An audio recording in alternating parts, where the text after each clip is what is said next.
Welcome to View from the Top of the Goalpost. I am Diesel, joining you from Diesel's Dapper Dungeon of Delight. And I'm joined, as always, by the Dadalac with all his pop dolls behind him. Dolls, figures, whatever you want to call them. You got Chad. Hello, everyone. And yes, this week I am back down in the cave, even though it's only 50 degrees outside. So I could have done it from the patio. I decided I want to show off all my pops, as I do love them so much. And there are a whole bunch of new ones of since I've been down here last, because I have a problem, folks.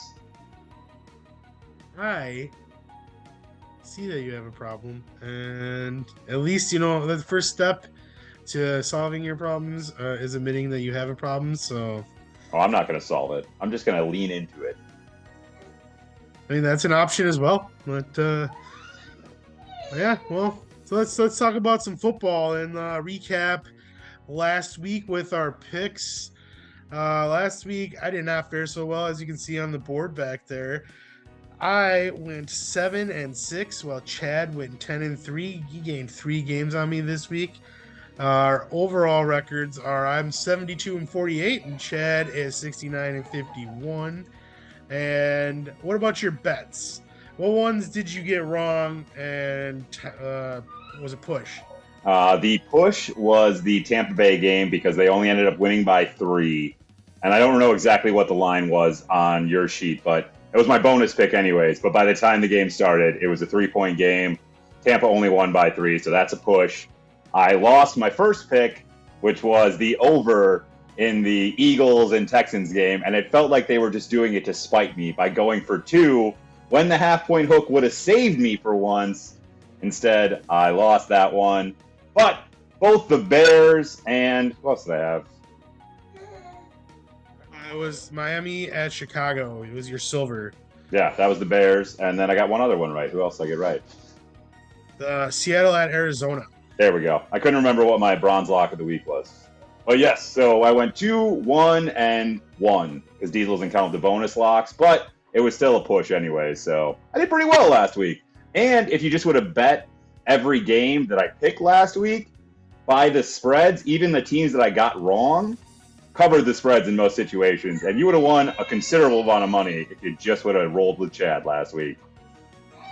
Well, I will take your advice next time, because there is one thing that you've been pretty dead on about this year, and that is do not take a team the week after they play overtime, and that's worked out for you pretty well this year so far. I at From off the top of my head, I think there's only been one team that has won the week after overtime.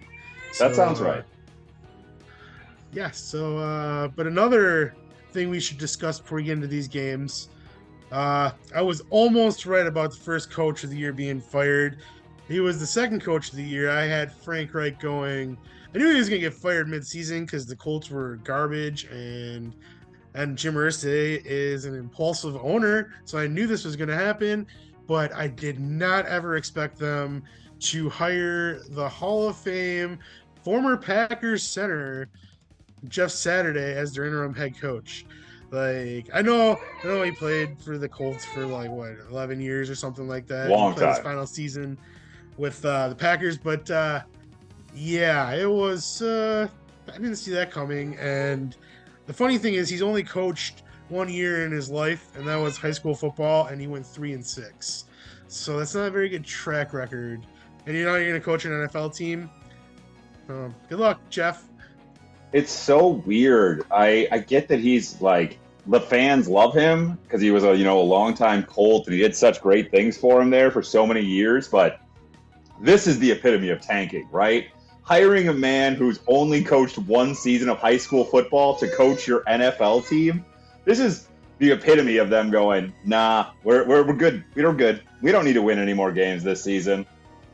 You should be a college coach. I mean, his name is Saturday, so that tell you right there. I'm not hiring him to coach on But Sundays.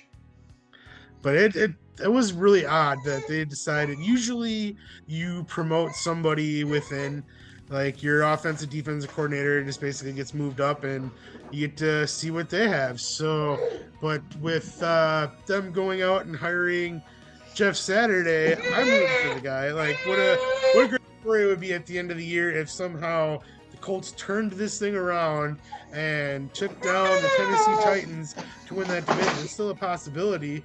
I mean, the Colts are.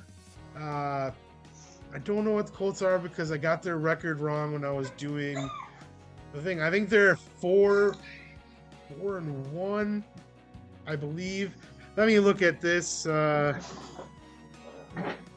Chad's back and he can tell me what he thinks their record is off the top of his head. Well, I know they tied the first game against Houston, and the only games I think they won were against the Chiefs and the Jaguars. So I think they might be 2-5-1.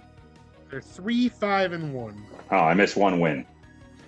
Yes, I don't know why I did not update their record, so that's embarrassing. Everything else should be up to date, hopefully. I guess we'll find out as we're going through this. Yes, we will. Well, I mean, might as well find out and start making some picks. Are you ready to go? Oh, I was born ready to go. And sorry, folks, for any Cooper noises in the background. She's an adorable baby, but she also is a goblin at times, so... He wants to be heard. Like Zeus used to be the one that wanted to be heard. Now Cooper needs her voice to be heard. And what a perfect outlet. We should get her a podcast on Visionaries Global Media. Diesel, you read my mind. But anyways, let's throw with picks. Thursday night football, 7:15 p.m. on Thursday, because it's Thursday night football. It makes only sense that they would play that on Thursday, even though occasionally it's on Saturday. Weird. We have the 4-5 Atlanta Falcons traveling to the 2-7 Carolina Panthers, and before Week 9 started, I was really excited for this game because in Week 8 they had that barn burn. I can't believe they're playing so soon again. It's only been 10 days or something in between. So I was excited, but then after watching both of them play on Sunday, no, I don't know how this game's gonna go. I don't even want to pick this game because Atlanta, they gave that game away against the Chargers. They should have won that game. It would have been a game I got over Chad. And Carolina, they did not show up in Cincinnati, and they looked like the team we thought they were the last 2 weeks. But for some reason against Tampa Bay and Atlanta, they look totally different. But I mean, I got to go with Atlanta. But I mean, if it turned into like the game that happened 2 weeks ago, I would not be surprised because I don't know. Baker Mayfield's back. I don't know if he's starting. I know PJ Walker got hurt, but I'm going Atlanta.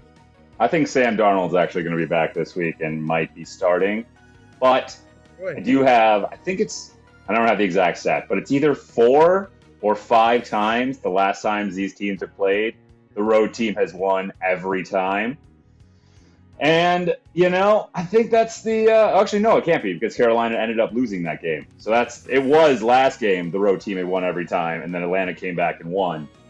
I'm sticking with the old rule, though. The road team is going to win here. Carolina, once again, they're a momentum team, and Joe Mixon cut that momentum from the kneecaps immediately by going, I'm just going to score a billion times.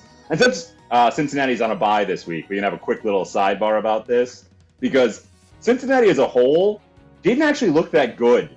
Like, Joe Mixon looked amazing. The rest of that team kind of looked like garbage. I mean, Joe Burrow didn't really throw for that many yards, and you'd say he didn't need to, but still, it was a Joe Mixon showing, and I still don't know who the hell the Bengals are. But you are 100% right. I'm taking Atlanta in this game. I don't know who the Bengals are either, and they do not have the same identity as they did last season. It's such a weird. They're such a weird team with basically all of the same pieces, if not upgraded pieces, in like the spots that were weak. Like they have the entire same wide receiver core, they have the same running back, they have an upgrade at tight end, and they have a apparently upgraded offensive line. They should have been primed to just dominate this year. They have a solid defense, which they didn't lose like anything from. So I just Yeah, I don't know. But that division is still up for grabs because there's been a few games this year where the Ravens just didn't want to win. But I do think that the Ravens are probably the best team in that division, but we'll see what happens. You got still half the season to go. Ravens are also on bye, but good win by them this past Monday on Monday Night Football. It wasn't always was pretty, but it was expected. Yeah, you did your job. You did what you were supposed to do. Well, moving on, we are going to Munich, where we see the Seattle Seahawks, who are the away team, and the Tampa Bay Buccaneers, who are the home team. This game is at 8:30 on Sunday. The first time an NFL game is played in Germany. I know, and it's weird because I remember back when we were kids, they had that like developmental league, the NFL Europe. Yeah. And I remember playing on Madden. I always liked to play as those teams because they had like really cool uniforms. And I never understood why they were on the game as a kid because they never like informed us like this was a thing.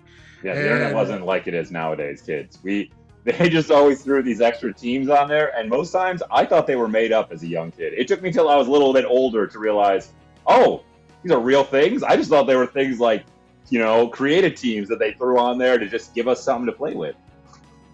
But yeah, so they're playing in Munich, which is pretty cool. I'm interested to see the turnout because we know how popular the London games are. So let's see if Germany likes American football just as much as they do in England. But this game is weird. Oh, I forgot to tell you in the last game, Atlanta was favored by 3, but we both won with Atlanta. But yeah. This game... And I'm not betting anything on that game because Thursday Night Football has been the bane of my existence. So I'm staying the F away from Thursday Night Football for the rest of the year. But this next game, Tampa Bay is actually favored by 2.5. Remember, Seattle is 6-3 and Tampa Bay is 4-5. Barely beat the Rams last week. The Rams made a very crucial mistake at the end of that game, and they gave the ball back to Tom Brady. It didn't matter. Like, you should know. Like, whether it's Tom Brady or Aaron Rodgers, like, if you don't have any timeouts, they can still get the ball down the field. Like, I bet you if Aaron Rodgers had that same scenario this season, he could probably do it again. It's just Tom Brady has a better arsenal than Aaron Rodgers does as well. But I digress. I don't know why Tampa Bay is favored in this game. Like, Tampa Bay is trash. Like, Seattle gets no respect. Like, I think they're better than like a 2.5 underdog here. I'm going with Seattle. I like Seattle. I think that they're a lot tougher team than Tampa Bay, and I don't know. Tampa Bay's offense has been atrocious this year, and just Seattle's defense has been pretty good. So I don't see Tampa Bay doing anything against Seattle's defense. And Geno Smith is going to be lighting it up as he has been because he has 2 of the best receivers in the league. And I think Lockett is not talked about enough because he plays with DK Metcalf. So, yeah, I'm going to go with Seattle. Yes, everything you have just said is completely right. I called it last week that Tom Brady could have a few more swan song games where he looks like Tom Brady of old. And for 90% of that game, he did not look like Tom Brady of old, but he turned it on for that final drive when he needed to. And don't get me wrong, those receivers are not doing Tom Brady any favors. They are dropping some wide open passes left and right, and they've just given up on him.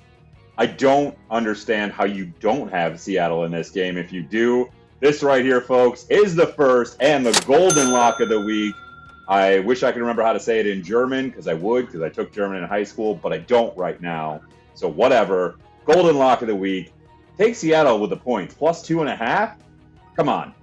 Tampa Bay hasn't been able to play offense all year. Yes, their defense has been solid, but against good offenses, they've sputtered. And this is actually a good offense. Kenneth Walker III at running back. Yeah, he wasn't supposed to start the year, but they have found lightning in a bottle. And then you do got DK Metcalf and Tyler Lockett on the outside. Tyler Lockett has been doing it consistently now for what seems like a decade, and no one talks about him enough. He was great for Russell Wilson. He's been great for Geno Smith.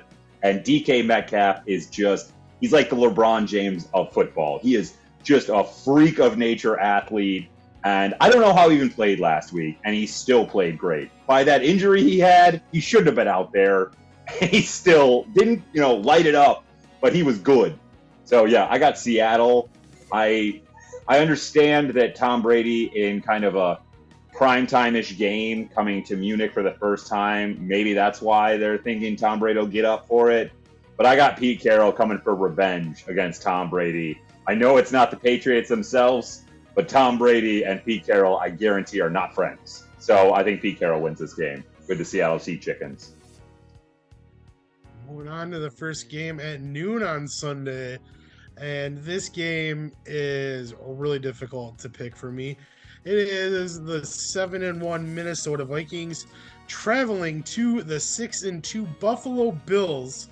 And it's the Vikings, like we've talked about it for weeks now, we think that their record is a sham, but they keep on winning. They're at 7-1, and I guess when it starts to get to the point where you have to say that a good team wins no matter what. I mean, they're better than the Packers, that's for sure. They're better than every team in the NFC North. That is a fact. They're going to win that division. They pretty much already have won that division. It's just like, I just feel like there's been some games this year where, like last week against the Commanders, they had to like come back in the last 2 minutes to win that game. The week before, they almost lost we've been calling them to lose for the last several weeks. They just don't do it. And then the Bills, what happened to them is exactly what I said was going to happen if they didn't take the Jets seriously, because Jets are scrappy. The Jets are a good team. Like, I'm officially putting the Diesel stamp on. The Jets are a good team, and Robert Saleh is like a good coach, like at least for getting them prepared to play. Because on paper, they shouldn't be as good as they are, but that's what happens when you have a good coaching staff and get your team fired up. Like, you can make mediocre players look better. It's like you give them a little boost. Chemistry, baby. The Jets are winning on chemistry right now. And once again, they're also on bye this week, so having a little Jets talk is fine. This game, or these two teams, the Bills and the Vikings, last week, both of us called exactly what was going to happen in both of their games. You said the exact thing about the Bills. Like, if you mess around with the Jets, they will come back and make you pay for it every time. And I said that the Commanders would be winning that game, and then Harrison effing Smith, the man who I swear has a horseshoe somewhere implanted up his asshole, because every interception he has, and I guarantee, go back and look at them all. They're never like great picks or anything like that. It is always that the quarterback looks like he's throwing him the ball. I don't understand how it happens so many times. He literally just, like, miraculously is always in the exact right spot on a misthrown ball. I swear he has a horseshoe up his ass. But I said he would make that fourth quarter pick, and then the Vikings would drive a dagger into my heart, which they did. I mean, I know we're not talking about Washington technically right now, but, like, how did Curtis Samuel, like, score a touchdown on that play? Like, with those, like, guys right there, how did he roll in there and not get touched? Like, and running into the referee before that, like, yeah, that was a crazy play. Wild day of Sunday football, for sure, folks. But back to the Vikings and Bills, it's got to happen. I'm sorry, I don't have any like good feelings about this game. And once again, what's the line on it? I'm sorry, the Bills are favored by 6.5. I don't like that. I don't like that at all.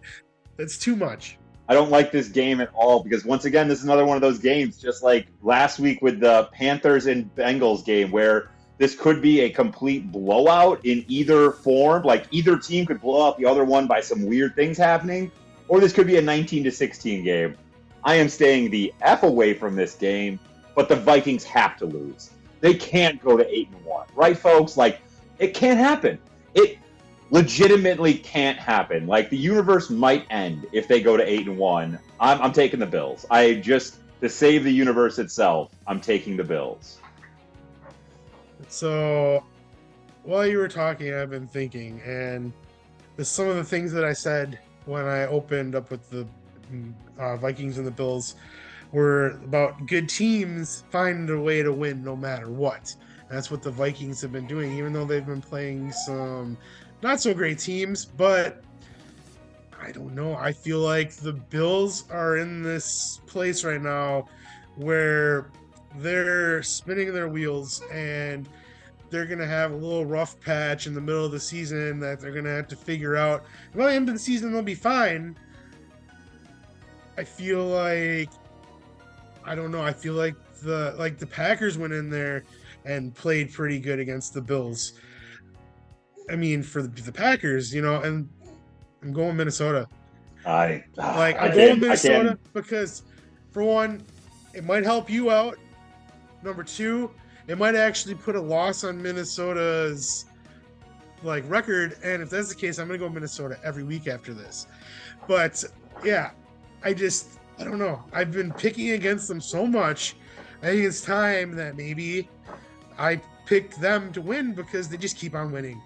So I'm going with Minnesota. That's the only thing. I just feel like Buffalo's spinning its tires. Yeah. I mean, as the old quote goes, you are what your record is. And by that logic, Minnesota Vikings are the second best team in the entire NFL. They're the only one-loss team. The only team that's technically better is the Eagles, who are undefeated. They beat Minnesota. Yeah, their only one loss is to the undefeated Eagles. I don't understand it. They just keep finding freaking ways to win. But I think maybe hopefully this last week, the Bills got punched in the face by the Jets, and that makes them figure it out. But I could see the Vikings winning this game. So I do think that's a good pick, Diesel. This Vikings team resembles the 2019 Packers. That there were so many games that year where they won it at the end. They found a way to win at the end. They ended up being 13-3, and they could have easily been 10-6 or even 9-7 that year. But they won the close ones. I feel like the Vikings are like that. The Packers made it to the NFC Championship that year and then got smoked by San Francisco, but we don't have to talk about that. Moving on to the next game, which is the 3-6 Jacksonville Jaguars traveling to the 6-2 Kansas City Chiefs.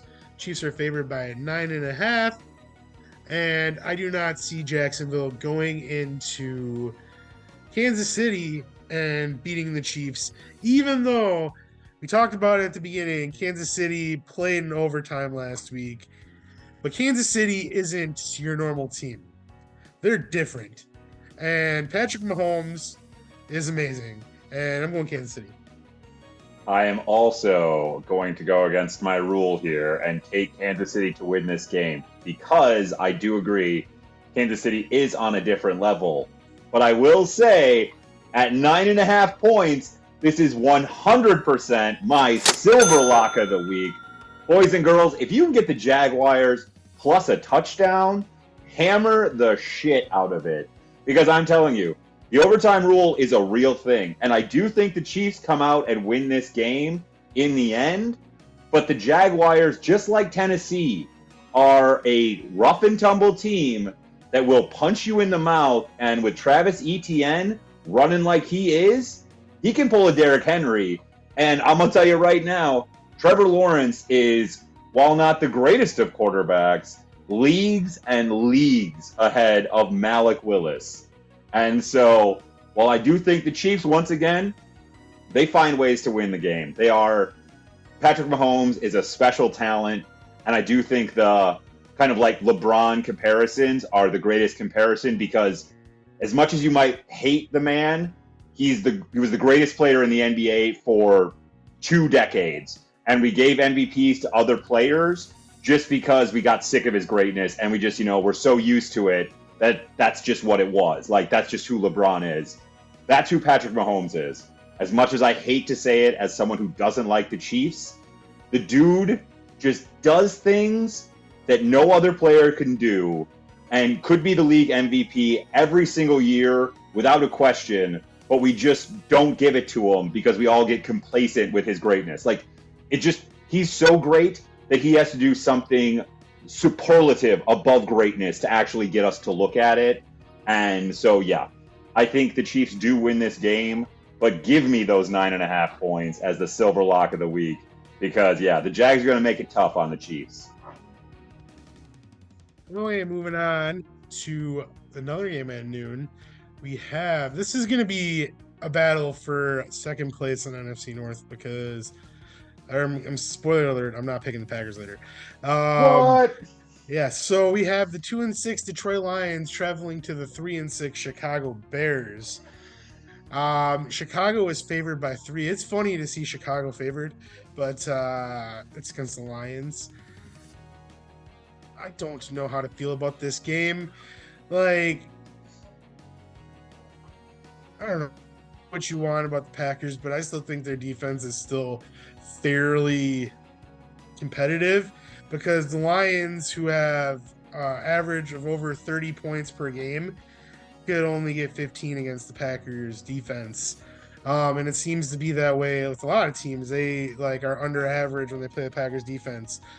But this Lions defense is the worst in the NFL, and the Packers can only score 9 on them.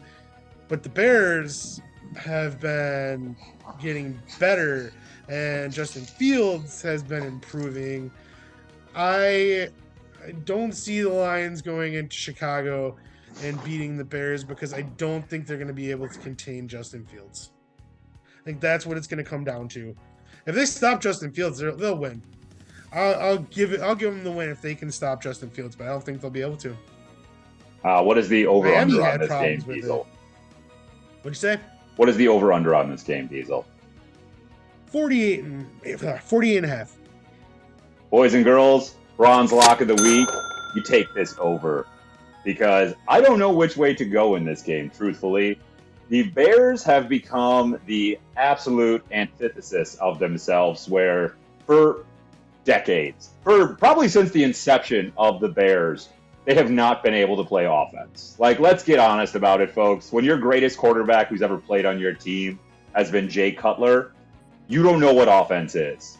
But goddamn have they been able to play defense since they were created. They have had multitudes of great players, great defenses. Even on years that they are a bad team, that defense has always still been great. Now, that defense looks like tissue paper, and that offense is going, I'm going to put up 35 points a game. The Lions have the exact same problem. That their defense looks like tissue paper, except for this last week against the Packers, which I'm gonna guess is an outlier. I don't think that was the real Lions defense, and I don't think we're getting that again. I got this game being 35-32, coming down to the final play. I do think Justin Fields gets his win here. He should have got his win last week against Miami. Didn't happen. I think this week they beat the Lions, and God, you got to feel for the Lions. That team is always feels like it's 2 great players away from being a Super Bowl contender, and no matter what, they just can't ever get those players. I mean, it doesn't matter. That fan base is going to be happy for the rest of the season. They beat the Packers. So. That's true. I did text my one of my friends who is from Michigan, who also went to Michigan State University. So his fantasy team won, MSU won in an upset, and the Lions won in an upset. And I just texted him to make sure he didn't die, because I was like, "Are you used to this much happiness?" And he said he wasn't. But so shout out to you, Steve. I'm glad you had a good weekend. The next game on Sunday at noon is the 3-5 Cleveland Browns traveling to the 6-3 Miami Dolphins. Miami is favored by 4. I just want to remind you, you've already used up your gold, silver, and bronze, and those are the only ones that I will count. I don't know what the word I was looking for, but so anything else is non-sanctioned. So you do what you will with them, but the only ones that count are the gold, silver, and bronze. So you're done for the day for me. But anyways, I don't like the Browns in this game. I like Tua a lot, and nobody's been able to contain Waddle and Hill. And the I think the Dolphins have upgraded at running back because Mostert is already a great running back. And then, as you can see, Jeff Wilson on Sunday had that really big run for a touchdown. So they got a 1-2 punch in the backfield now. I like Miami. I'm going with Miami in this game. I've gone back and forth on this game in the ways that I think about it. Because A, I agree with you. No one has been able to contain Tyreek Hill and Jalen Waddle. They are breaking records left and right. Tyreek Hill has the most reception yards through the first 9 or 10 games or whatever it is of any player in the Super Bowl era. And yeah, Jeff Wilson and Mostert in the backfield with Tua, that is an offense that is cooking. But once again, that defense is tissue paper. And Justin Fields just lit them up. And don't get me wrong, I don't think the Browns' offense is that great. But the Browns could do something that the Bears couldn't do, and that's control the clock with a Nick Chubb-led offense where they can just grind you down. And while I think that Hill and Waddle will both get their yards and maybe a touchdown, the best defense to a great offense is not letting them on the field. I got the Browns in this game, and as a bonus lock, this is a great line to get some points on. Browns coming off their bye. That Browns defense is solid. I think they could do it this week. And if you can get a good money line on it, take the money line because I can see the Browns winning outright. So that's why I'm picking them. I think you're overlooking the fact that the Browns control the clock up until about 5 minutes left in the game. And then every time they stop giving the ball to Chubb and they rely on Brissett and they shoot themselves in the foot every time. And the team that's been the best at taking advantage of stuff like that this season is the Dolphins. I don't know what the final score is going to be. I do think it will be a one-possession game. That's why I like the Dolphins. I don't know. The Browns just keep on shooting themselves in the foot. And it's the story of their franchise, basically. But that is Sunday at noon. Another game Sunday at noon is the 3-5 Denver Broncos going to the 5-3 Tennessee Titans. The Titans are favored by 3. Played in overtime last week. Denver also is coming off their bye. Hopefully Russell Wilson has been doing those high knees because that's how they beat Jacksonville in London. But, I don't know. Tennessee could have beat the Chiefs last week. They could have if they would have gave Derrick Henry the ball in the second half. He dominated that first half. 2 touchdowns. And then in the second half, they decided we're just going to throw the ball. And they just kept on throwing the ball. It's like you have Derrick freaking Henry. You're playing the Chiefs. Like, there's playoff implications for this game. You win this game, you have the tiebreaker over the Chiefs, and that could be a big deal come January. Whether you play both places can get pretty chilly, but I wouldn't want to play in Kansas City in January because it's so loud there. So it's just, I feel like they really messed up their game by not giving the ball to Derrick Henry. I don't like Denver. I'm not sold on Tennessee either. I don't know where to go with this game. What are your thoughts on this game? Okay, well, by my own rules, there's no way in hell I'm not taking Denver in this game. They're coming off their bye, and Tennessee just lost in an overtime game. I'm taking Denver all day, every day. Bonus lock or another bonus lock, whatever. If you're getting points on Denver, take it. Because Tennessee, once again, they're a sham, folks. Yes, they just played Kansas City really tough, but they always play Kansas City really tough. It's one of those weird things where I don't know why, but it was, I think, probably 2 years ago at this point, when Kansas City was rolling and Tennessee was absolutely one of the worst teams in the NFL. Tennessee went into Kansas City and won the game.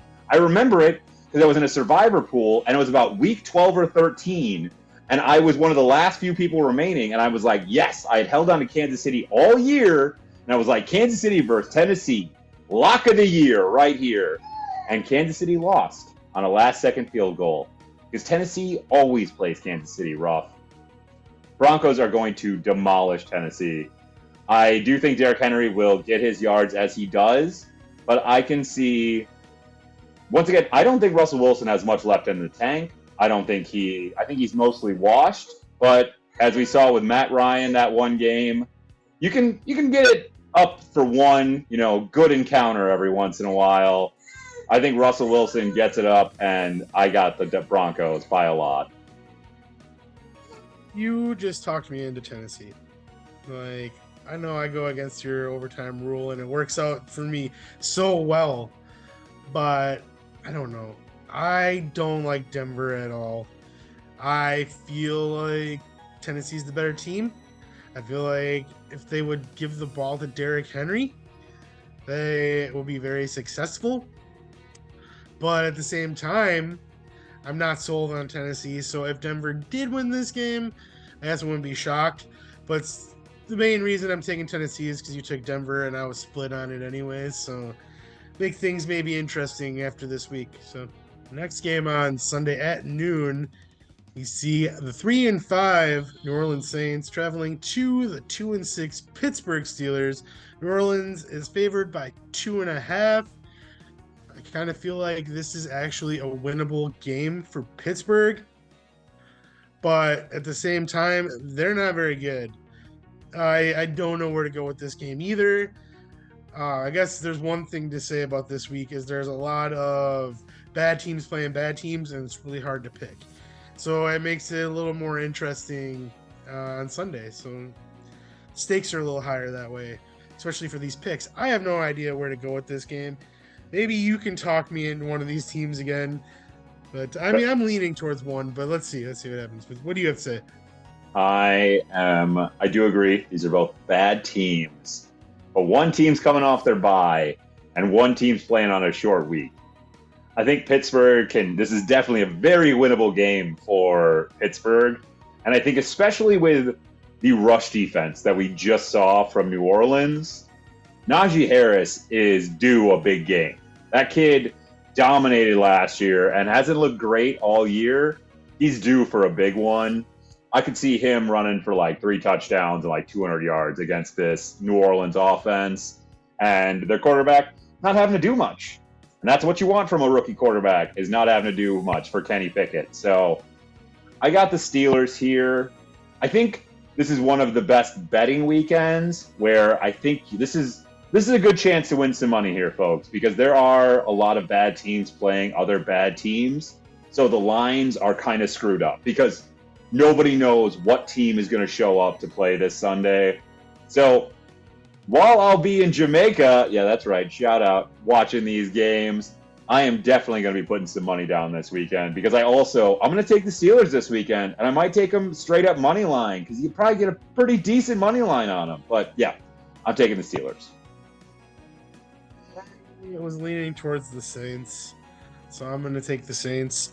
I'm going to make a bold prediction for this game, and I'm going to say that Chris Olave has 3 touchdowns in this game. He has been on the incline ever since the season started. He is definitely the best rookie receiver this year. I don't know. I just have a feeling if he's going to have a big game, Pittsburgh is a team that he could possibly do that against. They have a weak secondary, and I think that like if he gets open, he's going to make some plays on Sunday. I'm going to go with New Orleans. That's fair. I don't see anything wrong with that. I also could see fun, bold prediction for this game. Neither quarterback passes for more than 200 yards. You can see that, and Chris Olave still having 3 touchdowns. I could see it too. That'd be okay because I'm starting him in fantasy this week because St. Brown has not done good in the last 6 weeks. So it's like, I got to do something. And I traded away A.J. Brown, and that's looking like that might not have been the greatest decision. But anyways. Hindsight is 20/20, baby. Hey, I'm 2-0 since trading him away, though. So, I mean, I guess maybe he was the one that was bringing me down.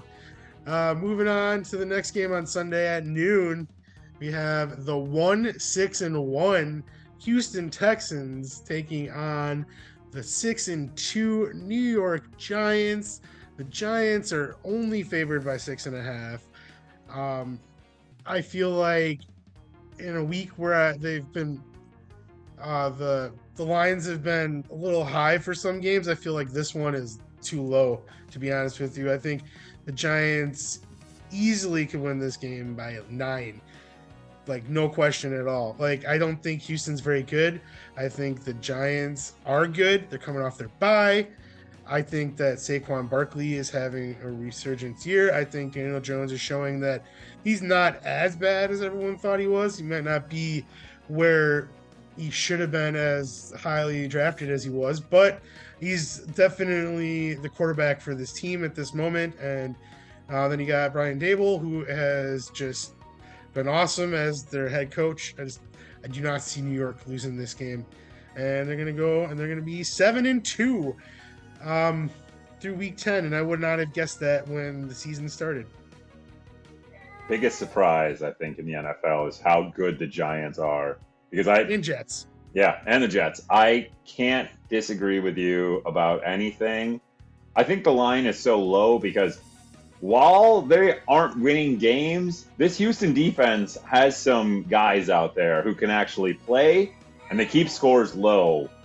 I do think that I'm taking the Giants to win this game. I'm not betting anything on this game, but if I was going to take anything, what's the over-under at? 39.5. Oh, that's low. I was going to take the under on this game, but if you get it at 39.5, anything below 40, I always take the over. But once again, this isn't even a lock. This is nothing. This is me just speaking conjectures into the air. I would take the over at 39.5. I mean, to play devil's advocate, and if I were to pick Houston, the reason I would say Houston would win that game is because of Pierce. Like, if they can't shut down Pierce, who is a very good rookie running back, that since he's playing for Houston, he is not getting the credit he is due. He has been probably the best rookie running back in the league this year. Oh, yeah. And, like, nobody's talking about him. I feel like that would be the reason New York's going to lose, but I don't see it happening. Moving on to another game where I don't really care about, but it could be good because of that reason. We have the 3-5-1 Indianapolis Colts, the Jeff Saturday coached Indianapolis Colts, versus the 3-5 Las Vegas Raiders. The Raiders, understandably, are favored by 6. The Raiders have also given up or lost 3 games where they've had a 17-point lead. In their franchise history, they've only lost 5 games where they've led by 17. 3 of them coming in 2022, which not good. Not good for Josh McDaniels, and I definitely think that he's going to be gone at the end of the year. I think they'll wait the full season to do it, but I think they'll be searching for a coach again this offseason. They probably should have stuck with Rich Bisaccia, but it's here nor there. I don't like this game at all because Indianapolis, with the interim coach, Jonathan Taylor's hurt. I don't know if he's playing. They're a backup quarterback. They're just not in good shape at all. But then again, Las Vegas does not know how to hold a lead. They do not know how to play in the second half. It's really bad. I got to go with Las Vegas just because of all the things that are going against Indianapolis. But, like, I don't care about this game. Like, it's actually sad to see the state of both these teams as how hyped I was for both of them preseason. So yeah. These were both 2 dark horse Super Bowl contenders. Like, before the season started, a lot of people were talking about either of these teams coming out of the AFC and surprising some folks. And yeah, to be at week 10 and be able to say that neither of these teams are going to figure into the finality of the season, like, if either of these teams makes the playoffs, it'll be because something miraculous happens. Because they're both bad. Both bad teams. I mean, I don't even see Las Vegas making the playoffs. I No, could not with the see like AFC East doing so Indianapolis. well. I mean, Indianapolis, it would have to be a miracle, but like I could see them, like if they went on a run somehow, like Titans are weak. They could win that division somehow still, but yeah, neither of these teams are going to be playing past week 18. So No. who you got? I got Vegas. It makes no sense to me to try and pick Indy. Indy is tanking. Vegas is not good, but Jeff Saturday was just talking a whole bunch of shit about Vegas on ESPN not more than 2 weeks ago. So they have a whole bunch of bulletin board material. I think they come out and they house the Colts. Once again, just like the Patriots did, the Las Vegas Raiders get the win. Man, looking at this afternoon slate, it's not very good. There's 3 games. We just did Indianapolis at Las Vegas. The next game at 3:25 is the 3-6 Arizona Cardinals traveling to their division rival, the 3-5 Los Angeles Rams. And I am buying what you are selling on the Rams, Chad. I feel like the defending Super Bowl champions, they are a shell of the team that they were last year. And it's so weird that how that happens. But I mean, as you can see, they went all in and it worked out for them last year, but they are definitely, the risk of going all in is showing after the following season. And you can almost say the same thing about Tampa Bay. They went all in and it worked out for them, but going all in is only short term, and the 49ers are going to find that out next year as well. And not going all in might not do anything for either, just like Green Bay. But we have Arizona at the Rams. I have been down in Arizona all year long. I even picked them to beat the Vikings, which they should have beat the Vikings. It pisses me off still. But yeah, I'm going to even pick Arizona this game because I believe what you're selling with the Rams. They're trash. They are so bad. And this is going like McVay in his career has owned Cliff Kingsbury when he has been, the coach of the Cardinals. But man, the Rams are, how did they give the ball back to Tampa Bay? There's no way that any offense in the NFL shouldn't have been able to waste that clock. Tampa Bay did not deserve to win that game, but Tom Brady pulled it out of his butt, and they did just as much as the Rams lost them that game. Well, I'm buying what you're selling on Arizona, who are also not a good team. This, you're right, is a really bad slate, a couple games here. Don't like either of these teams, staying away from it, but I will take Arizona to win, I guess, in a game that I'm glad that I'm going to be in Jamaica for, because I'll go to the bar or the pool or something, because I'm not watching this. Did you see what Jalen Ramsey said after the game about the offense and like totally threw them under the bus? Like, he's like, how do you expect us, who gave you the game on a silver platter, all you had to do was run out the clock, how do you expect us to go back out there and then stop Tom Brady? Again. Like, we were gassed. We gave everything we had to win you that game, and I'm paraphrasing obviously, but like it is kind of ridiculous. They gave them that game to win. You just had to run out the clock, and they couldn't do it. And you never, ever, even in 2022, don't give Tom Brady the ball with a chance to win, because he turns it on, and he did. Yeah. And he's a GOAT for a reason. Apparently. Yeah. Everything that hasn't happened in Tom Brady's career is happening this year. So every weird thing that Tom Brady's ever done, it's going against it. Because he'd never beaten the Rams since he'd been traded to Tampa Bay. Beats the Rams this year. Never lost to Atlanta or Carolina. Did both of those things. It never beat New Orleans in the regular season. And he did that. How many more weird things can Tom Brady? It's crazy. But moving on to the next game. It's America's game of the week. It is the 6-2 Dallas Cowboys. Mike McCarthy coached Dallas Cowboys, making his return to Lambeau Field. It's the 3-6 Green Bay Packers, and I had this game circled on my calendar like all year long, but I'm not going to be home to watch it, unfortunately, because I'm going to be out and about doing other things. But I felt differently about this game when the season started, and about Mike McCarthy coming back to Lambeau Field, and like how much it would suck if Mike McCarthy came back and beat the Packers. But now that they're 3-6, riding a 5-game losing streak, I don't feel as negatively about it if the Dallas Cowboys win and Mike McCarthy beats the Packers. If anything, that's what should happen, because Packers don't deserve to beat Mike McCarthy. And Mike McCarthy should be sick to his stomach that this is the team that they're putting in front of him, coming back to Lambeau Field.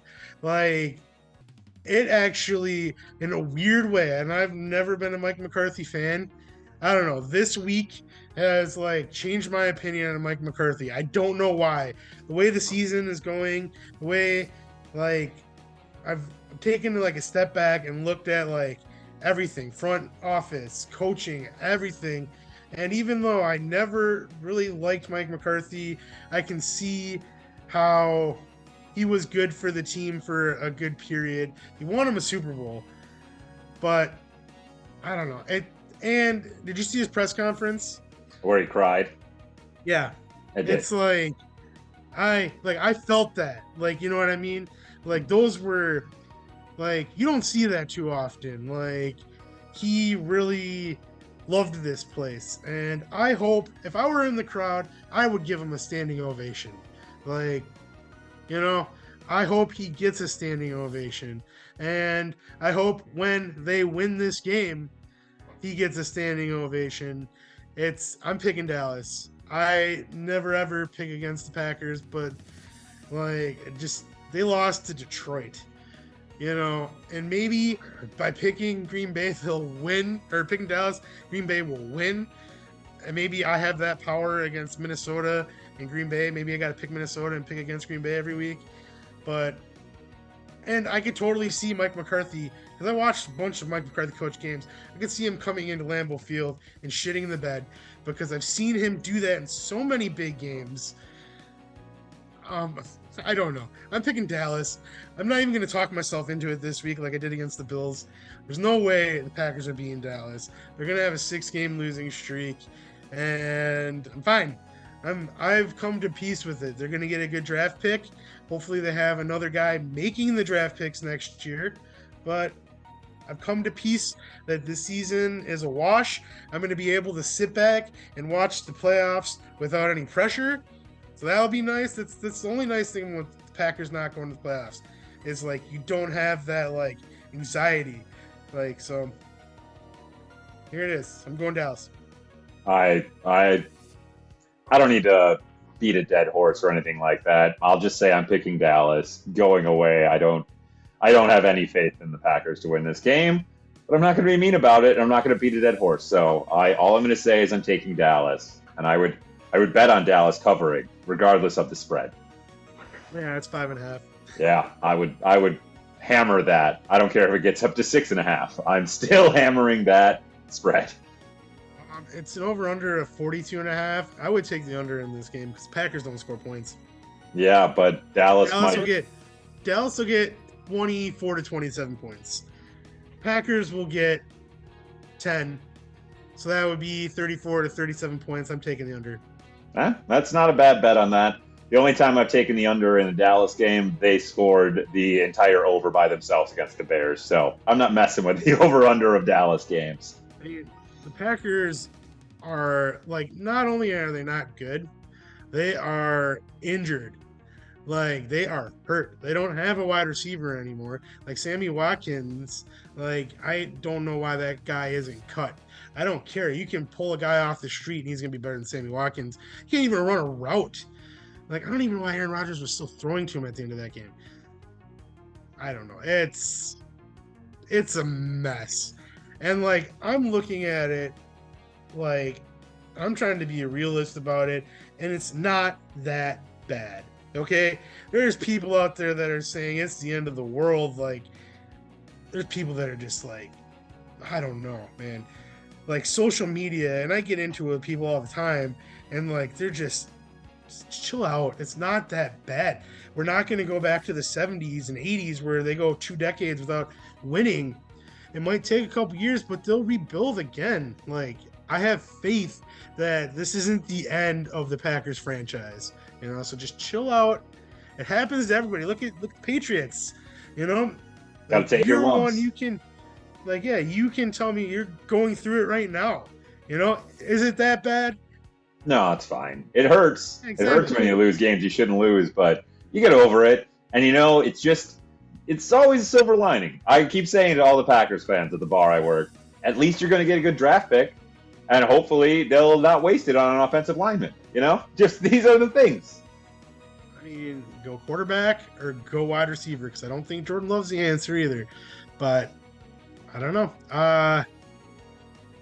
It's not that bad. That's all I gotta say. There was one other thing that I wanted to say, but I don't remember. But yeah, it just whatever. It will get better. And I think with like getting older, I feel like I've become more a fan of the NFL as a whole.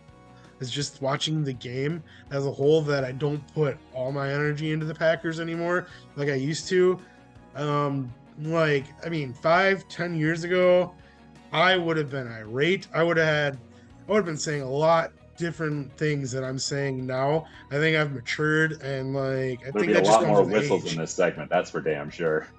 But there are a lot of people that are a lot older than me that are not. They're unintelligent. I'm gonna take the high road, and I'm not gonna use any profanity. But there are some people that just do not know what they're talking about, and like especially this one guy. And I just every time I see, I mean, I can be a dick too. Every time he posts something, I just like do a meme or a gif of a troll, because that's how I feel. That's what I feel about him. He hasn't blocked me Troll. yet, so You can't keep getting them troll memes. that kind of makes me a troll, but I'll allow it. I'm not going to stop you. Anyways, we should probably talk about. We have 2 games left. Let's finish this off. 2 games. Sunday Night Football. We have the 4-4 Los Angeles Chargers traveling over the bay. I don't know how it works. I don't know my logistics in California, but San Francisco 4-4. They're also 4-4. The 49ers are favored by 7, which at first when I thought about it, I'm like, oh, that's a lot. But then I remember they have Christian McCaffrey now, and the Chargers aren't that great, and they're also injured. They have no wide receivers left. They have Austin Eckler, and that's it. And Austin Eckler is doing everything that he can. He almost like scored an incredible touchdown on Sunday, but his elbow just barely touched. Like that was pretty crazy. And for the refs to not blow the whistle, that just shows how inept they are. Like they couldn't even get that right. Yeah, I won't lie. Watching it live and seeing it happen, I definitely thought he did score.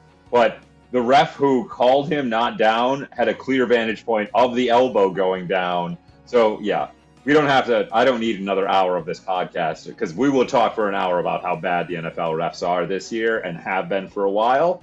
But, yeah, this is the 49ers game to win. Oh, that was more in jest. I'm actually happy that the referee didn't blow him dead because they do that too often, and you can always go to a replay and see that his elbow was down. So that's why they have the replay, you know. So I'm glad he didn't blow it dead. Anyways, San Francisco. I got San Francisco. Chargers aren't very good. San Francisco is on the rise. Like, I feel like if any team is going to beat Philadelphia, it's the 49ers. And I would pay to see that matchup. They put that matchup on pay-per-view. I'm buying. Yeah, I've got that is the NFC Championship game. I really hope 1 and 2 seed in Philadelphia, I would guess, and it will be rocking, and it'll be a hell of a game. But yeah, The funny thing 49ers. is, San Francisco's going to get the 3 seed because Minnesota is going to get the 2 seed. I mean, even like Minnesota has a 3-game lead on San Francisco right now, so I mean, it's possible for San Francisco to catch them, but yeah, I don't know. I think Minnesota's just going to sneak out some more games. They got to play the Packers still got to play the Lions again. Pretty sure they still got to play the Bears again. Yeah, like that's 3 games right there that they're not losing. Or are they? Well, you'll have to wait till that week, and we'll pick them then. Anyways, we have Monday Night Football, which this one looks like a stinker on paper, but it might not be because it is a division matchup. And it is the 4-5 Heineke-led Washington Commanders at the 8-0 Philadelphia Eagles. Eagles are favored by 11, which I would not take that because I just feel like it's a division game, and the Eagles have a target on their back. And once you get to like 8-0, anybody can beat you because all of a sudden you either are too confident or you're like a little nervous that like you're gonna lose a game. So I mean, I'm gonna pick the Eagles in this game just because. But if Washington snuck out a win in this game, I wouldn't be surprised. Like every good team seems to have a bad loss, and it's a division game. I'm picking the Eagles, but I'm only picking them to win by 3. And this is where we disagree. I love Taylor Heineke. I really do. Taylor. Can't even get his name right, but I say I love him. Whatever. He has a legitimate problem with throwing interceptions. And I think this game will be close in the first half. I think it'll be a battle. I think the commies are going to come out swinging, and I think it'll take the Eagles a minute to counterpunch. But I think once that second half happens, Heineke just falls apart. He makes some poor decisions, and Darius Slay and Robert Quinn and the rest of that Eagles defense is going to eat him alive. I see him throwing at least 2 interceptions in that second half, probably both for touchdowns.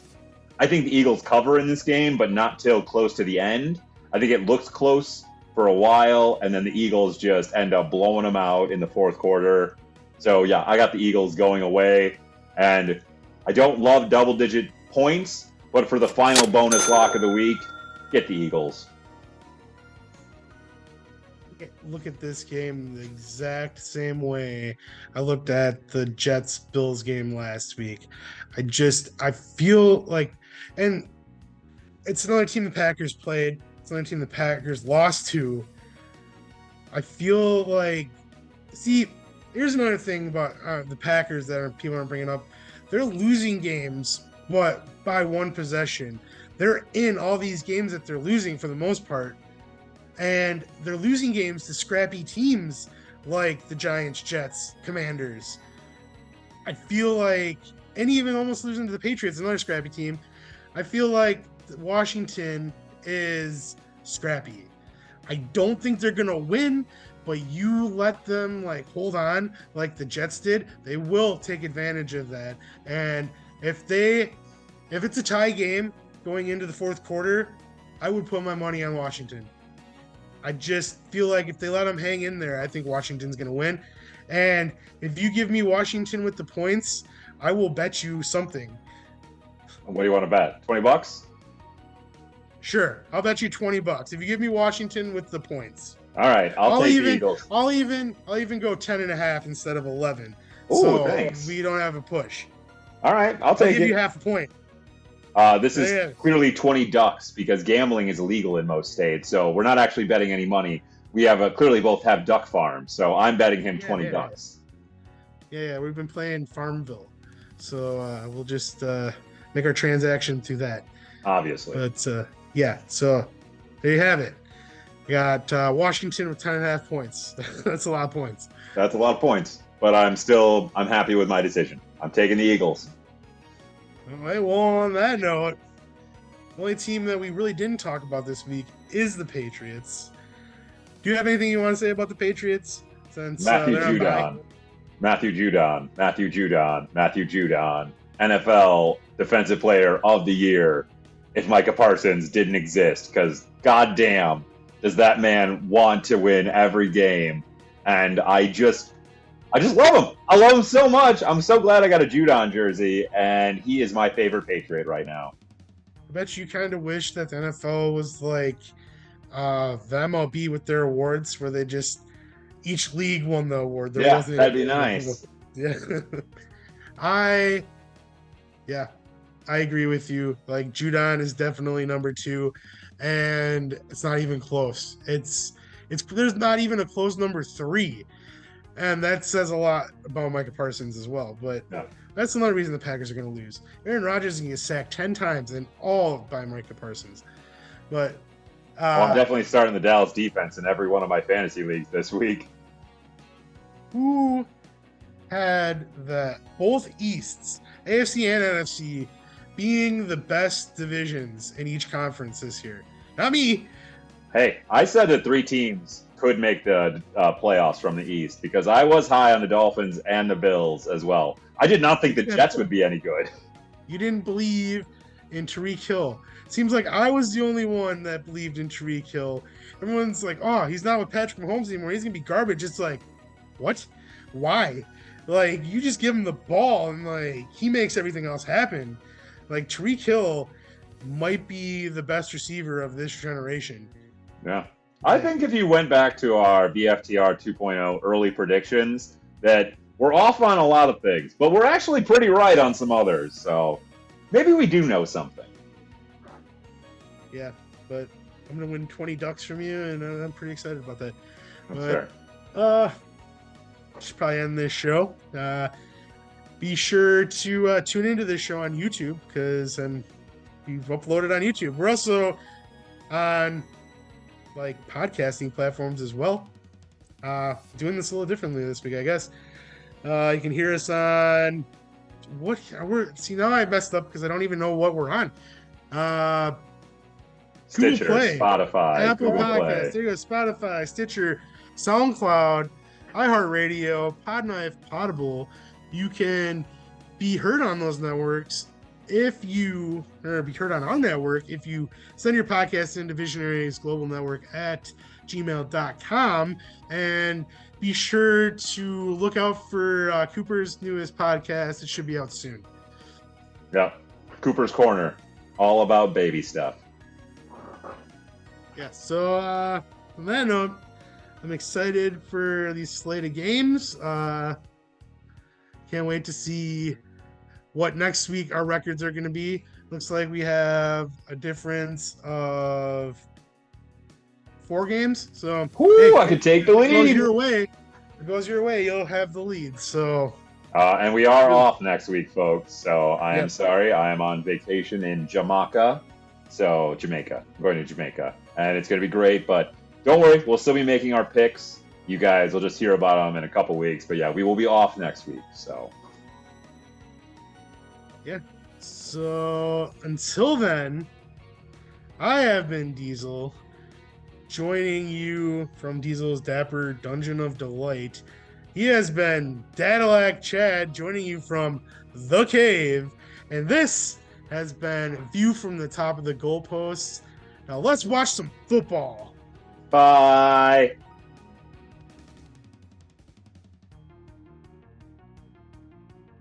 This has been a Visionaries Global Media production. Visionaries Global Media, envisioning excellence on a global scale.